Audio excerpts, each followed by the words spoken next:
Dear student, today I am going to teach the grammar topic parts of speech.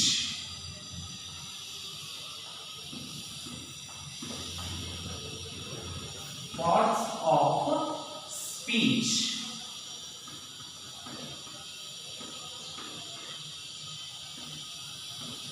So, dear student, parts of speech ಅಂದ್ರೆ ಶಬ್ದದ ಪ್ರಕಾರಗಳು.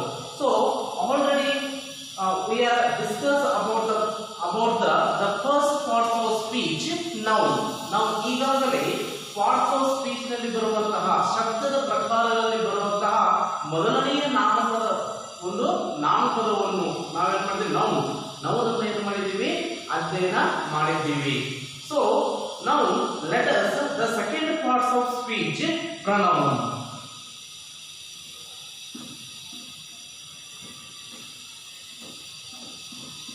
Pronoun. So ಇದನ್ನು ಕೂಡ ನಾವು ಏನು ಮಾಡಿದ್ವಿ ಕಳೆದ ತರಗತಿಯಲ್ಲಿ ಏನು ಮಾಡಿದ್ವಿ pronoun ಬಗ್ಗೆ ಅಧ್ಯಯನ ಮಾಡಿದ್ವಿ. ಸೊ ಸ್ವಲ್ಪ ನಾವು ಮತ್ತೆ ಏನು ಮಾಡ್ತೀವಿ ಇದನ್ನ ರಿವಿಷನ್ ಮಾಡ್ತೀನಿ. ಸೊ ಇಲ್ಲಿ what is pronoun? ಇಲ್ಲಿ ನಮಗೆ ಒಂದು ಪ್ರಶ್ನೆ ಉದ್ಭವ ಆಗ್ತದೆ, what is a pronoun? ಏನು ಪ್ರನೌನ್ ಅಂದ್ರೆ ಏನು? ಕನ್ನಡದಲ್ಲಿ ನಾವೇನಂತ ಕರಿತೀವಿ? ಪ್ರನೌನ್ ಅಂದ್ರೆ ಸರ್ವ ನಾಮಪದ ಅಂತ ಕರಿತೀವಿ.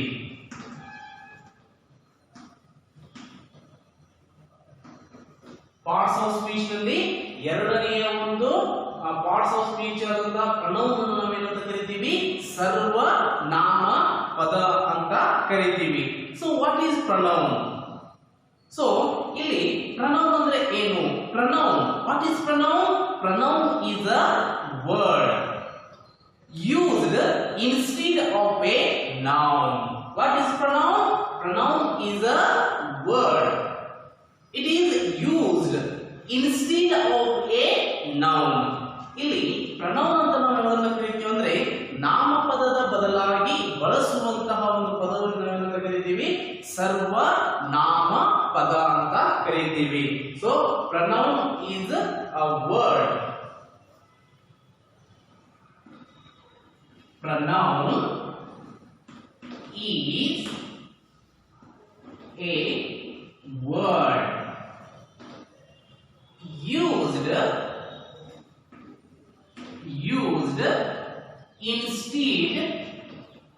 used instead of a noun. Dear friend, what is pronoun? Pronoun is a word used instead of a noun. So, pronoun is a word used instead of a noun. ಅಂದ್ರೆ ನಾಮಪದದ ಬದಲಾಗಿ pronoun is a word. ಇಲ್ಲಿ ಸರ್ವನಾಮ ಎನ್ನುವುದು ಒಂದು ಪದ. used instead means ಬದಲಾಗಿ. ಯಾವುದರ ಬದಲಾಗಿ? instead of a noun. ನಾಮಪದದ ಬದಲಾಗಿ ಏನ್ ನಾವು ಬಳಸ್ತೇವಲ್ಲ ಅದನ್ನು ನಾವು ಏನಂತ ಕರಿತೀವಿ ಅಂದ್ರೆ ಸರ್ವ ನಾಮಪದ ಅಂತ ಕರಿತೀವಿ. ಸೊ ನೀವು ಕ್ವಶನ್ಸ್ ಕೇಳಬಹುದು, what is a pronoun? Pronoun ಅಂದ್ರೆ ಏನು ಅಂತ ಕೇಳಬಹುದು. ಸೊ ನೀವೇನ್ ಹೇಳ್ಬೇಕು? Pronoun is a word used instead of a noun. ನಾಮಪದದ ಬದಲಾಗಿ ಬಳಸುವಂತ ಪದವೇ ಏನಂದ್ರೆ ಸರ್ವ ನಾಮಪದ ಅಂತ ನಾವಿಲ್ಲಿ ಕರಿತೀವಿ. So write down this sentence. So ಇದನ್ನ ಏನು ಮಾಡ್ರಿ, ಈ ವಾಕ್ಯವನ್ನು ಏನು ಮಾಡ್ರಿ, ಬರೆದುಕೊಳ್ಳ್ರಿ. So what is pronoun? Pronoun is a word used instead of a noun ಅಂತ ನಾವು ಮಾಡಬಹುದು, ಕರಿಬಹುದು. ಸೊ ಇದಕ್ಕೆ ನಾವು ಏನು ಮಾಡಬಹುದು? ಎಕ್ಸಾಂಪಲ್ಸ್ ಕೊಡಬಹುದು. ಸೊ ಇಲ್ಲಿ ನಿಮಗೆ ಗೊತ್ತಿರಬೇಕು noun ಅಂತ ಏನಂತ ಈಗಾಗಲೇ ನಿಮಗೆ ಹೇಳಿದೀನಿ. ವಾಟ್ ಇಸ್ pronoun ಅಂತ ಹೇಳಿದಾಗ pronoun is a word ಅಂತ ಹೇಳಬೇಕು, used instead of a noun ಅಂತ ಹೇಳಬೇಕು. ಸೊ ಫಾರ್ ಎಕ್ಸಾಂಪಲ್ಸ್ ಈ ಪ್ರನೌನ್ ಗೆ ನಾವು ಯಾವ್ಯಾವ ಎಕ್ಸಾಂಪಲ್ಸ್ ಅನ್ನು ಕೊಡಬಹುದಂದ್ರೆ, first example, Rupa is reading. Understood? So Rupa is a noun. Rupa ಅನ್ನೋ ಇಲ್ಲಿ ಇದು ನಾಮಪದ. ಸೊ ರೂಪ ಈಸ್ ರೀಡಿಂಗ್. ಸೊ ಅದನ್ನ ನಾವು ಏನ್ ಮಾಡ್ಬೇಕಿಲ್ಲ, ಪ್ರನೌನ್ ಆಗಿ ಬದಲಾವಣೆ ಮಾಡಬೇಕು. So C is reading. She is reading. She is reading. Understood? So ನೋಡಿ ಈ ಒಂದು ಎಕ್ಸಾಂಪಲ್ಸ್ ಅನ್ನು ನೋಡಿದ್ರೆ ನಿಮಗೆ ಗೊತ್ತಾಗ್ತದ. Roopa is reading. ಈ ವಾಕ್ಯದಲ್ಲಿ ನಾವು ನಾಮಪದವನ್ನು ನೋಡಿದ್ವಿ. ಬಟ್ she is reading ಇದರಲ್ಲಿ ಏನು ನೋಡಿದ್ವಿ? ಸರ್ವನಾಮ ಪದವನ್ನು ನೋಡಿದ್ವಿ. she is pronoun. she ಅನ್ನು ನಾವು ಏನು ಕರಿತೀವಿ? pronoun. Roopa is noun. Roopa ಅನ್ನೋದು noun. ಹಾಗಾದ್ರೆ pronoun ಏನು? Pronoun is the word used instead of a noun. ಈ ನಾಮಪದದ ಬದಲಾಗಿ ಬಳಸುವಂತ ಪದವೇ ಯಾವುದು? pronoun. ಹಾಗಾದ್ರೆ ನಾವು ಇಲ್ಲಿ ನಾಮಪದ ರೂಪ ನಾಮಪದದ ಬದಲಾಗಿ ನಾವು ಏನು ಬಳಸಿದ್ವಿ? ಸಿ ಅನ್ನೋದನ್ನ ಏನು ಮಾಡಿದ್ವಿ? ಬಳಸಿಕೊಂಡ್ವಿ. So she is pronoun. So Rupa is noun. So ಇದೊಂದು ಎಕ್ಸಾಂಪಲ್ ನಿಮಗೆ ಗೊತ್ತಾಗಬೇಕು. ಈ ಒಂದು ಎಕ್ಸಾಂಪಲ್ ನಿಮಗೆ ಗೊತ್ತಾದ what is pronoun? Pronoun is the word used instead of a noun. ನಾಮಪದದ ಬದಲಾಗಿ ಬಳಸ್ತಾ ಇದ್ರೆ ಅದನ್ನ ನಾವು ಏನಂತ ಕರಿತೀವಿ? ಸರ್ವನಾಮ ಪದ ಅಂತ ಕರಿತೀವಿ. ಅದನ್ನು ಬಿಟ್ಟು ಮತ್ತೊಂದು example Ram is coming. So Ram is coming. Rama is coming. Ram is the noun. He is coming. He is a pronoun. So Ram is coming. ಅದನ್ನ ನಾವು ಇಲ್ಲಿ ರಾಮ್ ಅನ್ನೋದು ಏನಂತೀವಿ? ನೌನ್ ಆಯ್ತು. ಅದನ್ನ ನಾವು ಪ್ರನೌನ್ ಆಗಿ ನೋಡ್ಬೇಕಾದ್ರೆ ರಾಮ್ ಪ್ಲೇಸ್ ಅಲ್ಲಿ ನಾವು ಏನಂತ ತೆಗೆದುಕೊಳ್ಳಬಹುದು? he is coming. he is pronoun. So ಈ ರೀತಿ ನಾವು ಮಾಡ್ತೀವಿ ಪ್ರನೌನ್ ಅನ್ನ ಏನು ಮಾಡ್ತೀವಿ? ಇಂಗ್ಲಿಷ್ ಭಾಷೆಯಲ್ಲಿ ಬಳಸ್ತೀವಿ. ಹಾಗಾದ್ರೆ ಇಲ್ಲಿ ಬರುವಂತಹ ಪ್ರಮುಖವಾದಂತಹ ಪ್ರನೌನ್ ಸರ್ವನಾಮಗಳ ಯಾವುವು? ಇಂಗ್ಲಿಷ್ ಅಲ್ಲಿ ಸರ್ವನಾಮಗಳ ಒಂದು ಪಟ್ಟಿನೇ ಇದೆ. ಸೊ ಅದನ್ನು ನಾನು ಏನು ಮಾಡ್ತೀನಿ? ಬೋರ್ಡ್ ಮೇಲೆ ಬರೀತೀನಿ. ನೀವು ಕೂಡ ಏನು ಮಾಡೋದು? ನಿಮ್ಮ ಬುಕ್ಸ್ ನಲ್ಲಿ ಬರೆದುಕೊಳ್ಳಬಹುದು. ಸೊ ಪ್ರನೌನ್ಸ್ ಇಲ್ಲಿ ಎರಡು ಟೇಬಲ್ ಅನ್ನು ಮಾಡ್ತೀವಿ. ಪ್ರನೌನ್ಸ್ ಇದನ್ನ ಕನ್ನಡದಲ್ಲಿ ಮತ್ತೊಂದು ಅರ್ಥ ಪ್ರನೌನ್ಸ್ ಸರ್ವನಾಮ ಪದ.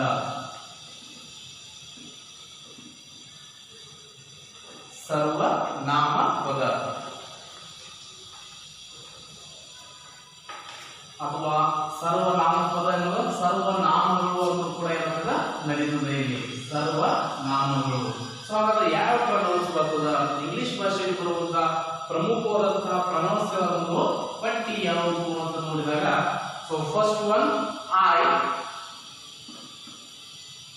ಐ ಅಂದ್ರೆ ನಾವೇನು ಕರಿತೀವಿ? ನಾನು.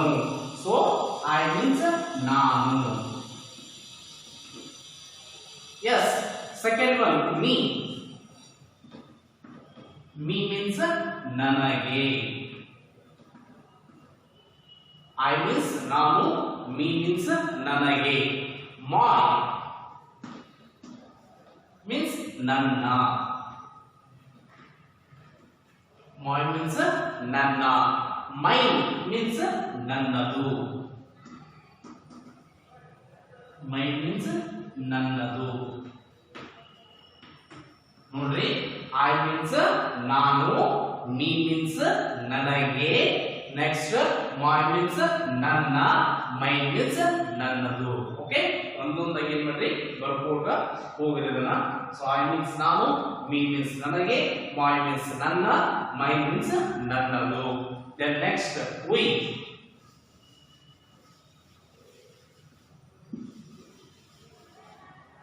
ವಿ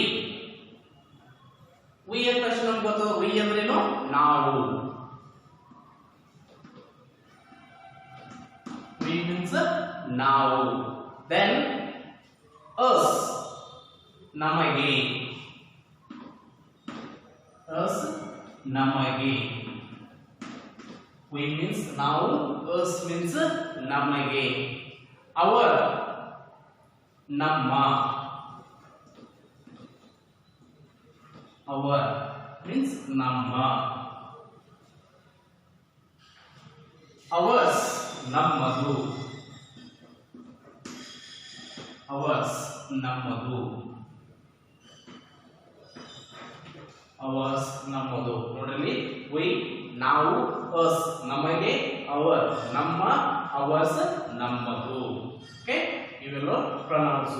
ವಿ ನಾವು, ಅಸ್ ನಮಗೆ, ಅವರ್ ನಮ್ಮ, ಅವರ್ಸ್ ನಮ್ಮದು. ನೆಕ್ಸ್ಟ್ ಒನ್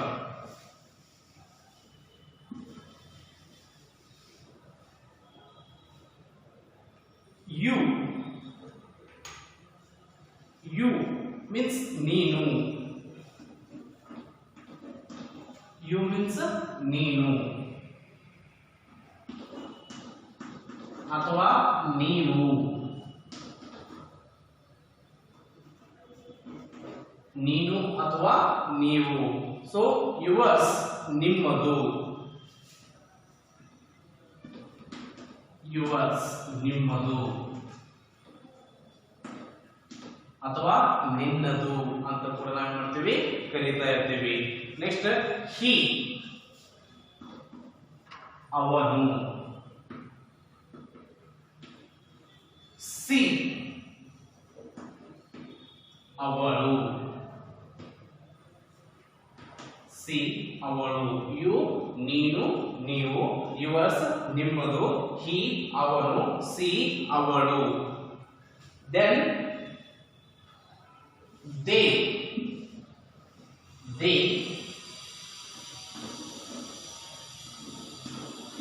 ದೇ ಮೀನ್ಸ್ ಅವರು.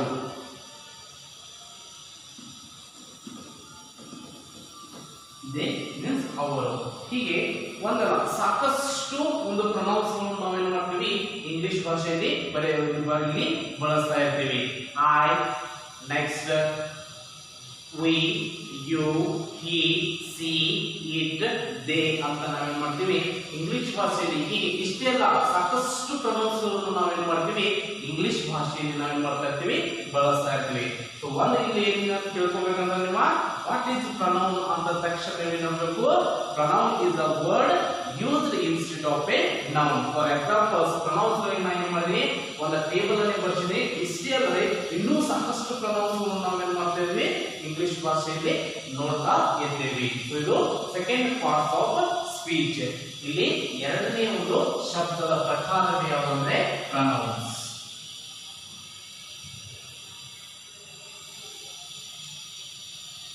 ಇನ್ನು ಮೂರನೇ ಒಂದು parts of speech, third parts of speech. Then third part of speech is a word. So ಇಲ್ಲಿ word means kriyapada. Word means kriyapada. Then let us, what is word? ಇಲ್ಲಿ ನಿಮಗೆ ಪ್ರಶ್ನೆ ಎದುರಾಗುವುದು ಏನಂದ್ರೆ what is word? So ಇಲ್ಲಿ ಕ್ರಿಯಾಪದ ಎಂದರೇನು? What is verb? So ಇಲ್ಲಿ what is a verb ಅಂತ ನಿಮಗೆ ಏನು ಮಾಡ್ತಾರೆ ಪ್ರಶ್ನೆ ಕೇಳ್ತಾರೆ. What is a verb?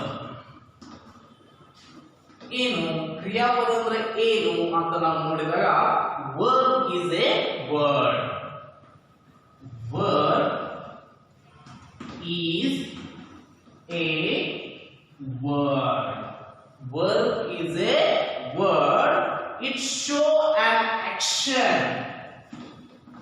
It show an action. It show an action. So what is a verb? So already discussed the first parts of speech, noun. Second parts of speech, pronoun. Then third parts of speech, verb. What is verb? Verb is a word. It show an action. So verb ಅನ್ನುವುದು ಒಂದು ಪದವಾಗಿದ್ದು, ಕ್ರಿಯಾಪದ ಎನ್ನುವುದು ಒಂದು ಪದವಾಗಿದ್ದು, it show an action. ಇದು action. Action means ಕಾರ್ಯಗಳ ಬಗ್ಗೆ ತಿಳಿಸಿಕೊಡ್ತದ. ಕ್ರಿಯೆಯ ಬಗ್ಗೆ ತಿಳಿಸಿಕೊಡ್ತದ. ನಾವು ಕನ್ನಡದಲ್ಲಿ ನೋಡಿದ್ರೆ ಕ್ರಿಯಾಪದ. ಕ್ರಿಯಾಪದ ಅಂದ್ರೆ ಕ್ರಿಯೆಯನ್ನೇ ಸೂಚಿಸುವಂತಹ ಪದವೇ ಕ್ರಿಯಾಪದ. ಹಾಗೆ ನಾವು ಇಂಗ್ಲಿಷಲ್ಲಿ ವಾಟ್ ಈಸ್ ಅ ವರ್ಬ್ ಅಂದ ತಕ್ಷಣ verb is a word. It show an action. So ಇದು ಎನ್ನುವುದು ಪದ. ವರ್ಬ್ ಎನ್ನುವುದೇನು ಪದ. It show an action. ಇದು ಏನ್ ತಿಳಿಸಿಕೊಡ್ತದ? ಆಕ್ಷನ್, ಕ್ರಿಯೆ. ಎಲ್ಲಿ ಒಂದು ಯಾವುದೇ ಒಂದು ಚಟುವಟಿಕೆ ನಡೀತಾ ಇದ್ರೆ, ಯಾವುದೇ ಒಂದು ಕ್ರಿಯೆ ನಡೀತಾ ಇದ್ರೆ ಅಲ್ಲಿ ನಾವು ಯಾವ ಪಾರ್ಟ್ಸ್ ಆಫ್ ಸ್ಪೀಚ್ ಅನ್ನು ಕರೀಬಹುದು? ನಾವು ವರ್ಬ್ ಅಂತ ಕರೀಬಹುದು. So what is the verb ಅಂದ ತಕ್ಷಣ ಏನು ಮಾಡಬೇಕು? Verb is a action. ಕ್ರಿಯಾಪದ ಎನ್ನುವುದು ಒಂದು ಪದವಾಗಿದ್ದು ಅದು ಏನನ್ನ ತಿಳಿಸಿಕೊಡುತ್ತದೆ ನಮಗೆ?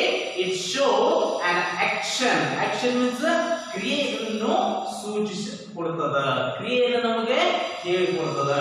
ಸೊ ಅದಕ್ಕೆ ನಾವು ಏನಂತ ಕರಿತೀವಿ ಅಂದ್ರೆ ವರ್ಬ್, ಕ್ರಿಯಾಪದ ಅಂತ ನಾವಿಲ್ಲಿ ಕರಿತೀವಿ. ಸೊ ನಿಮಗೆ ಒಂದು ಎಕ್ಸಾಂಪಲ್ ಕೊಡ್ತೀನಿ.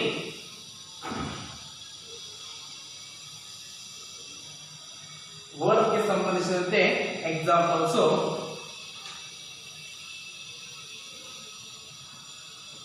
Example, Raju is writing a novel. Raju is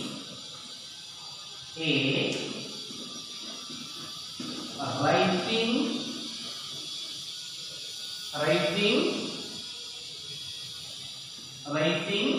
a novel.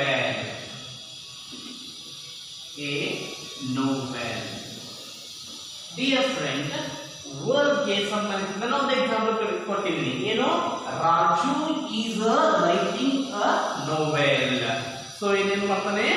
Raju is writing a novel. So ಇಲ್ಲಿ ಅವಶ್ಯಕತೆ ಇಲ್ಲ, Raju is writing a novel. So Raju is writing a novel.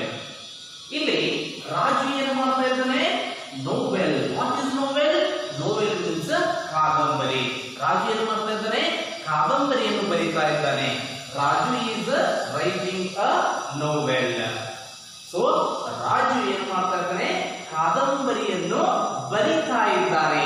So ಬರೀತಾ ಇದ್ದಾನೆ. ಸೊ ಇಲ್ಲಿ ಏನ್ ನಡೀತಾ ಇದೆ? ಕ್ರಿಯೆ ನಡೀತಾ ಇದೆ. ಏನ್ ಮಾಡ್ತಾ ಇದ್ದಾನೆ? ಕಾದಂಬರಿ ಬರ್ತಾ ಇದ್ದಾನೆ. ಸೊ ನಮ್ಗೆ ಏನ್ ಸೂಚಿಸಿತು ಈ ವಾಕ್ಯದಲ್ಲಿ? ಕ್ರಿಯೆಯನ್ನು ಸೂಚಿಸಿತು. So Raju is writing a novel. So ಅಂದ ತಕ್ಷಣ ನಾವು ಏನ್ ನೋಡಬೇಕು? ಇಲ್ಲಿ ರಾಜು ಏನು ಮಾಡ್ತಾ ಇದ್ದಾನೆ? ಕಾದಂಬರಿಯನ್ನು ಬರಿತಾ ಇದ್ದಾನೆ. ಸೊ ಬರಿತಾ ಇದ್ದಾನೆ ಅಂದ ತಕ್ಷಣ ನಾವು ಏನು ಬರ್ತದ? ಕ್ರಿಯೆ ನಡೀತಾ ಇದೆ. ಸೊ ಕ್ರಿಯೆ ನಡೀತಾ ಇರುವುದನ್ನು ನಾವೇನ್ ಮಾಡ್ತೀವಿ? ಇದನ್ನ ಏನಂತ ಕರಿತೀವಿ? ವರ್ಬ್ ಅಂತ ಕರಿತೀವಿ. Next example, children are playing cricket. Children are playing cricket. Yes, children are playing cricket.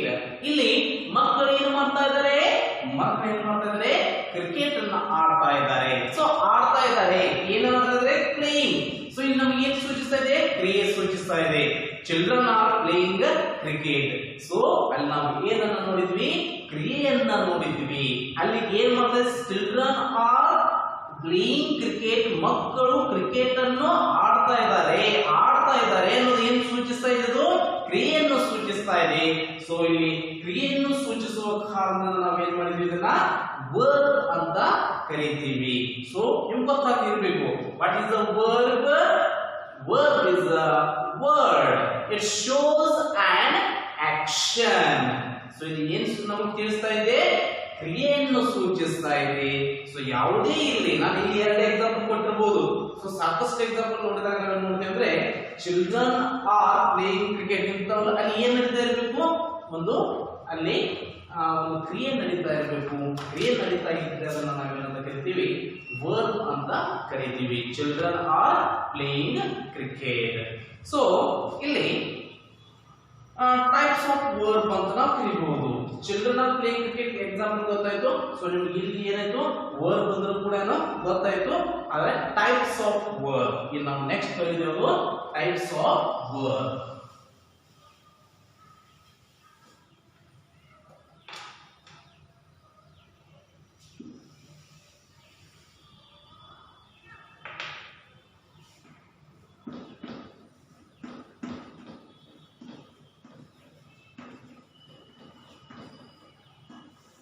Type of verb. Type of verb means ಕ್ರಿಯಾಪದದ ಒಂದು ಪ್ರಕಾರಗಳು ಅಂತ ನಾವು ಕರೀಬಹುದು.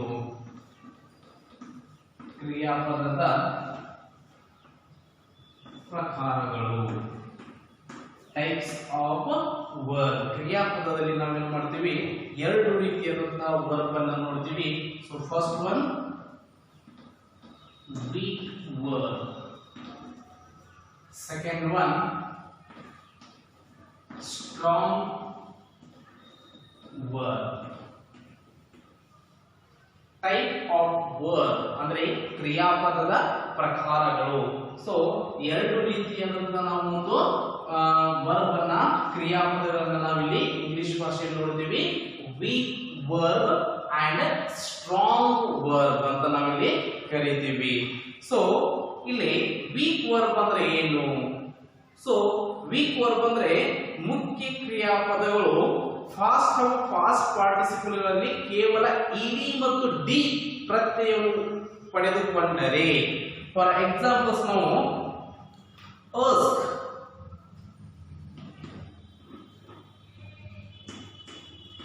ask, asked, asked, asked, asked, asked. ಇಲ್ಲಿ ask present, past asked, past participle asked. past ಮತ್ತು past participle ಗಳಲ್ಲಿ ಏನಾಗ್ತದೆ ಅಂದ್ರೆ ಇಡಿ ಮತ್ತು ಡಿ ಪ್ರತ್ಯಯಗಳು ಬಂದರೆ, ಇಡಿ ಮತ್ತು ಡಿ ಪ್ರತ್ಯಯಗಳು ಬಂದರೆ ಅದನ್ನ ನಾವು ಏನಂತ ಕರಿತೀವಿ ಅಂದ್ರೆ ವೀಕ್ ವರ್ಬ್ ಅಂತ ಕರಿತೀವಿ. ನೋಡ್ರಿ, ask ಎನ್ನುವುದು ಪ್ರೆಸೆಂಟ್, asked ಅನ್ನೋದು ಏನಿಲ್ಲ past, asked past participle. ಇಲ್ಲಿ past ಮತ್ತು past participle ಗಳಲ್ಲಿ ಇಡಿ ಮತ್ತು ಡಿ ಪ್ರತ್ಯಯಗಳು ಬರುವಂತಹ ವರ್ಬ್ಗಳಿಗೆ ನಾವೇನಂತ ಕರಿತೀವಿ, ವೀಕ್ ವರ್ಬ್ ಅಂತ ಕರಿತೀವಿ. That is very important. ನೋಡ್ರಿ, ವೀಕ್ ವರ್ಬ್ ಅಂತ ನೆನಪು, past ಪಾರ್ಟಿಸಿಪಲ್ ನಲ್ಲಿ ಇಡಿ ಮತ್ತು ಡಿ ಬರುವಂತಹ ಪ್ರತ್ಯಯಗಳನ್ನು ನಾವೇನಂತ ಕರಿತೀವಿ ಅಂದ್ರೆ ವೀಕ್ ವರ್ಬ್ ಅಂತ ಕರಿತೀವಿ. ಇಡಿ ಮತ್ತು ಡಿ ಎಲ್ಲಿ ಬರಬೇಕದು? ಫಾಸ್ಟ್ ಪಾರ್ಟಿಸಿಪಲ್ ಗಳಲ್ಲಿ ಏನ್ ಮಾಡಬೇಕಂದ್ರೆ ಇಡಿ ಮತ್ತು ಡಿ ಪ್ರತ್ಯಯ ಪಡೆದುಕೊಂಡರೆ ಅಂತಹ ಕ್ರಿಯಾಪದಗಳಿಗೆ ನಾವೆಂತ ಕರಿತೀವಿ, ವೀಕ್ ವರ್ಬ್ ಅಂತ ಕರಿತೀವಿ. ನಾನು ವೀಕ್ ವರ್ಬ್ ಏನ್ ಮಾಡ್ತೀನಿ, ಎಕ್ಸಾಂಪಲ್ ಕೊಡ್ತೀನಿ.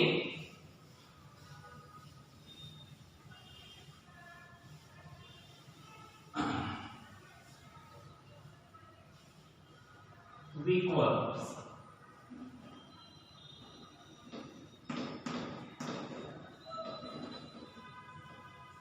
ಓಕೆ, ಈ ವೀಕ್ ವರ್ಬ್ ಅಲ್ಲಿ ನಾವೇನ್ ಮಾಡೋಣ, ಮೂರು ಕಾಲಮ್ ಅನ್ನ ಮಾಡೋಣ.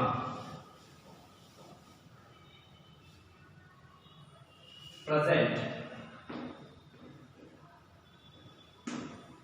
Present, fast, past participle, past participle, past participle. Okay, ಇಲ್ಲಿ ನೋಡಿ, ಪ್ರೆಸೆಂಟ್, ಫಾಸ್ಟ್, ಫಾಸ್ಟ್ ಪಾರ್ಟಿಸಿಪಲ್. ನಾನು ವೀಕ್ ವರ್ಬ್ ಅಂತ ಯಾವ್ದನ್ನ ಕರಿತೀವಿ ಅಂತ ಹೇಳಿದೀವಿ. ಸೊ ವೀಕ್ ವರ್ಬ್ ಅಂತ ನಾವು ಯಾವ್ದನ್ನ ಕರಿತೀವಿ ಅಂದ್ರೆ ಫಾಸ್ಟ್ ಮತ್ತು ಫಾಸ್ಟ್ ಪಾರ್ಟಿಸಿಪಲ್ ನಲ್ಲಿ ಇಡಿ ಅಥವಾ ಡಿ ಪ್ರತ್ಯಯಗಳು ಬಂದರೆ ಅಂತವುಗಳು ನಾವೇನಂತ ಕರಿತೀವಿ ಅಂದ್ರೆ ವೀಕ್ ವರ್ಬ್ ಅಂತ ನಾವು ಏನ್ ಮಾಡ್ತೀವಿ, ಕರಿತಾ ಇರ್ತೀವಿ ಅಂತ ಹೇಳಿದೀವಿ. ಸೊ ಎಕ್ಸಾಂಪಲ್ ನೋಡ್ರಿ, accept, accept present form. Then fast, accepted.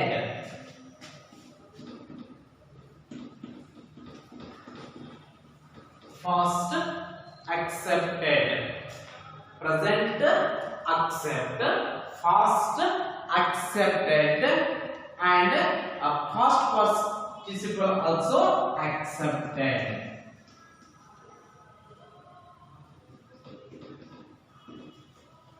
Yes, accept, accepted, accepted. Act, act, present form. Acted, past form. past participle form. Then next example, advise. Advise. First form advise. Advise. Past participle form also advised. Advised. Okay. So ಇಲ್ಲಿ weak verb ಗಳಿಗೆ ನಾನು example ಕೊಟ್ಟಿದ್ದೀನಿ. ಮೂರು form ಅನ್ನು ಮಾಡಿದ್ದೀನಿ. Present, past, past participle. Present form ಅಲ್ಲಿ ನೋಡಿದಾಗ ನೋಡ್ರಿ accept ಅಂತ ಇದೆ. ಪಾಸ್ಟ್ ಅಲ್ಲಿ accepted ಅಂತ ಇದೆ. ಪಾಸ್ಟ್ ಪಾರ್ಟಿಸಿಪಲ್ ಅಲ್ಲಿ accepted ಅಂತ ಇದೆ.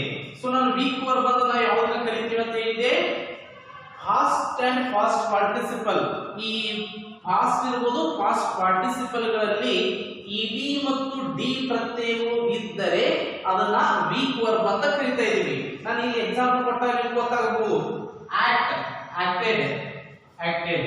ಇಲ್ಲಿ ಇಡಿ ಫಾರ್ಮುಲಾ ಇರಬಹುದು, ಅದು ಡಿ ಫಾರ್ಮುಲಾಗಳು ಬರುವಂತ ಎಕ್ಸಾಂಪಲ್ ಇದ್ರೆ ಅದನ್ನ ನಾವು ಏನಂತ ಕರಿತೀವಿ ಅಂದ್ರೆ ವೀಕ್ ವರ್ಬ್ ಅಂತ ಕರೀತೀವಿ. accept, accepted, accepted. act, acted, acted. advise, advised, advised. Okay, next one.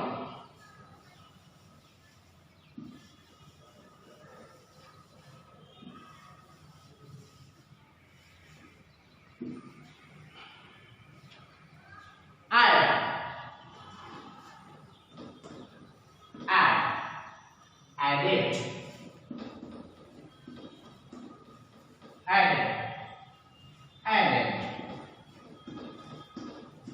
add, added, then added, then borrow, borrowed, borrowed. Then next one, blame, blame,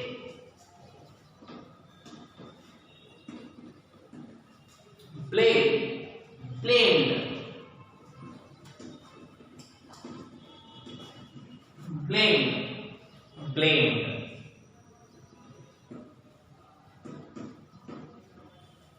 blame, blame, blame. Present form add, past form added, past participle form added. Then next one, blame, present form, blame, past form, blame, past participle form. So ನೋಡ್ರಿ, so ಇಲ್ಲಿ ನಾನು ಒಂದು 5 example ಅನ್ನು ಕೊಟ್ಟಿದ್ದೀನಿ. ಈ 5 example ನಾವು ಏನನ್ನು ನೋಡಿದ್ವಿ, ಇಡಿ ಫಾರ್ಮುಲಾಗಳನ್ನ ಏನು ಮಾಡಿದ್ವಿ ನೋಡಿದ್ವಿ. ಸೊ ಇಡಿ ಫಾರ್ಮುಲಾ ಅಂತ ತಕ್ಷಣ ನಿಮಗೆ ಗೊತ್ತಾಗಬೇಕು ಅದು ಯಾವ ವರ್ಬ್ ಅಂತ ನಾವು ನೋಡ್ತೀವಿ, ವೀಕ್ ವರ್ಬ್ ಅಂತ ನಾವು ಏನು ಮಾಡ್ತೀವಿ ಅಧ್ಯಯನ ಮಾಡ್ತೀವಿ. ಜೊತೆಗೆ ಇದರ ಜೊತೆ ಸಾಕಷ್ಟು ಇದೆ. Believe, believe present form, past form believed, then past participle form believed, then arrest, present form, past form arrested, past participle form arrested, arrest, arrested, arrested. So ಈ ರೀತಿ ನಾವು ಏನು ಮಾಡ್ತೇವೆ ಅಂದ್ರೆ ಇಂಗ್ಲಿಷ್ ಭಾಷೆಯಲ್ಲಿ ಏನು ಮಾಡ್ತಾ ಇರ್ತೀವಿ, ಸಾಕಷ್ಟು ವೀಕ್ ವರ್ಬ್ಸ್ ಗಳನ್ನ ನಾವೇನ್ ಮಾಡ್ತೀವಿ ನೋಡ್ತಾ ಇರ್ತೀವಿ. ಸೊ ನಿಮಗೆ ವೀಕ್ ವರ್ಬ್ ಅಂದ ತಕ್ಷಣ ನಿಮಗೆ ಏನ್ ಮೈಂಡ್ ಅಲ್ಲಿ ಬರಬೇಕು, ವೀಕ್ ವರ್ಬ್ ಅಂದ ತಕ್ಷಣ ಪಾಸ್ಟ್ ಅಂಡ್ ಪಾಸ್ಟ್ ಪಾರ್ಟಿಸಿಪಲ್ ಗಳಲ್ಲಿ ಇಡಿ ಮತ್ತು ಡಿ ಫಾರ್ಮುಲಾಗಳಿದ್ದರೆ ಅವನನ್ನು ನಾವೇನ್ ಮಾಡ್ತಿದ್ದೀವಿ, ವೀಕ್ ವರ್ಬ್ ಅಂತ ಕರೀತಾ ಇರ್ತೀವಿ. ಸೊ ಇವೆಲ್ಲವೂ ಕೂಡ ಏನಾಗ್ತದ ವೀಕ್ ವರ್ಬ್ ಅಂತ ಇಲ್ಲಿ ನಾವು ತಿಳಿಯಬಹುದು. ಹಾಗಾದ್ರೆ ನಾವಿಲ್ಲಿ ವರ್ಬ್ ಅಂತ ತಕ್ಷಣ ವಾಟ್ ಇಸ್ ದ ವರ್ಬ್, ಇಲ್ಲಿ ಕ್ರಿಯಾಪದ ಎಂದರೇನು ಅನ್ನೋದನ್ನು ನಾವು ಮಾಡಿದ್ವಿ ತಿಳಿದುಕೊಂಡ್ವಿ. What is the verb, verb is a word, it shows an action. So ನಾವು ವರ್ಬ್ ಕ್ರಿಯಾಪದ ಎನ್ನುವುದು ಒಂದು ಪದ, ಇದು ಏನನ್ನ ತಿಳಿಸ್ತದ, ಕ್ರಿಯೆಗಳ ಬಗ್ಗೆ ತಿಳಿಸ್ತದ.